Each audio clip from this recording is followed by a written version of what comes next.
বায়াতের মাহফিল পাইয়া খুশি না বেজার? খুশি না বেজার? কে কে বেজার দুইটা হাত তুলে,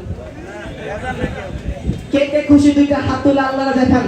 নারে তাকবীর, নারে রিসালাত, নারে গাউসিয়া, নারে হেদারি, নারে হেদারি।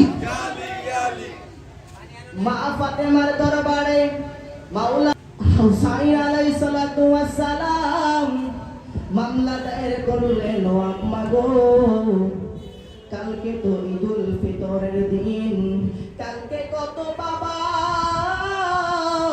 তার সন্তান লইয়া নতুন জামা লাগাইয়া ঈদগার ময়দান ময়দানে যাবে। ও আম্মা গো, আমার তো মনটা চাই নতুন জামা পইরা আমার বাবার সাথে ঈদগার ময়দানে যাব। এ মা ফাতেমা ডাক দিয়া কই, ও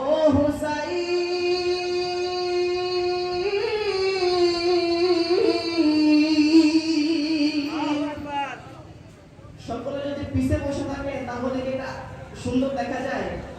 সবাই আহলে বায়াতের মুহাব্বতে, রাসূলের মুহাব্বতে, আমার বিশ্বাস মদিনাতুল মুনাওয়ারা থেকে আমার নূরের নবী আজকের এই মাহফিল দেখতেছে, বলেন সুবহানাল্লাহ। এই বিশ্বাস আছে না নাই? আমার হুসাইন আলাইহিস সালাতু ওয়াস সালাম, ইমাম হাসান আলাইহিস সালাতু ওয়াস সালাম, শেরে খোদা মাওলা আলী, যাকে উপাধি দেওয়া হয়েছে মান খুদনু মাওলা ফাহাজা আলীউল মাওলা, আমি যার মাওলা আমার আলী তার মাওলা। যেই মাওলা আলী হচ্ছে শেরে খোদা, যিনি হচ্ছে মাওলার মাওলা, বলেন সুবহানাল্লাহ। ওই মাওলার মুহাব্বতে একটু সামনে আগায় বসেন, সকলের চেহারা সাইরা একটু সামনে আগায় বসেন, তাহলে একটা সুন্দর লাগবে। সকলে সুন্দর করে বসেন, বলেন জোরে ভাইরা, ওনাদেরকে সুন্দর করে বসান, তাহলে মাহফিলটা আরো সুন্দর লাগবে ইনশাআল্লাহ। আল্লাহ পাক আমাদের সকলকে কবুল করুক, সকলে বলি আমিন। ও বন্ধুরে, গভীর মনোযোগ অন্তরে কানটা লাগান, সময় সংক্ষিপ্ত আমি শেষ করে দেব। মা ফাতেমার দরবারে ইমাম হুসাইন যখন মামলা দায়ের করলেন, ও আম্মা গো, আমার মনটা চাই ঈদের দিনে আমি নতুন জামা পইরা আমার বাবার হাতটা ধইরা ঈদগার ময়দানে যাব। এ মা ফাতেমা ডাক দিয়া কই, হুসাইন, ও হুসাইন, ঘরে তো খাবার খাওয়ার মতো একটা চাল নাই। মাওলা আলী গরিব সাজলেন। মাওলা আলী বলতেছে, ও হুসাইন, তোমার আমি কেমনে নতুন জামা দিমু? আমার তো দেওয়ার মতো তৌফিক নাই, আমার তো দেওয়ার মতো একটা টাকা নাই। ও হুসাইন, তোমার কেমনে আমি নতুন জামা দিমু? এবার হুসাইন ডাক দিয়া কয়, আম্মা, ও আমার আম্মা গো, আমি এত কথা বুঝি না, আমার নতুন জামা দিতেই হবে। এবার মা ফাতেমা চিন্তা করে, আমি যদি হুসাইনের না কই, হুসাইন রাতের বেলা ঘুমাবে না, হুসাইন কষ্টে রাত কাটাবে। যদি হুসাইনে আমি কষ্ট দেবো, আমার দয়াল নবীতে বলেছে, মান আহাব্বাল হাসানা ওয়াল হুসাইনা ফাকাদ আহাব্বানি, আমার হাসান হুসাইনকে ভালোবাসলো, সে যেন আমি নবীরে ভালোবাসলো। সুবহানাল্লাহ। আর যে ব্যক্তি আমার হাসান হুসাইনের সাথে দুশমনি করলো গো, যে ব্যক্তি আমার হাসান হুসাইনরে কষ্ট দিল গো, সে যেন আমি নবীরে কষ্ট দিল, বলেন সুবহানাল্লাহ। আমরা কি ওই হাসান হুসাইনের কষ্ট দিতে চাই?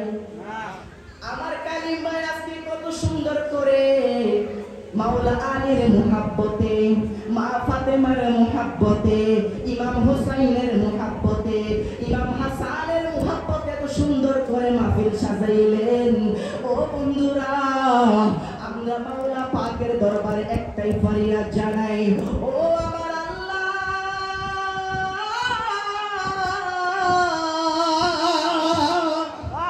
ও আমার আল্লাহ গো, জান্নাতের মধ্যে আমাদেরকে যেমন করে বসাইয়া রাখছো, ঠিক তেমন করে গো ইমাম হাসান হুসাইনের কদম মুবারকের মধ্যে, মাওলা আলীর কদম মুবারকের মধ্যে, আমার নূরের নবীর কদম মুবারকের মধ্যে এভাবেই বসায়া রাখিও। আমি না আমি আমরা জান্নাতে থাকতে চাই কি চাই না? জান্নাতে নবীর খেদমত করতে চাই কি চাই না? যে কথা বলতে চেয়েছিলাম বাবা, গভীর মনোযোগ। এ মাওলা আমার মা ফাতেমা যখন এই কথা ভাবলেন, আমি যদি হুসাইন রে এখন না কই, হুসাইন রাতে ঘুমাবে না। এই জন্য গো এ মা ফাতেমা হুসাইন রে সান্ত্বনা দেওয়ার জন্য বললেন, ও হুসাইন তুমি যাও যাও, তুমি যাইয়া ঘুমাও, তোমার জামাই আছে দর্জির দোকানে।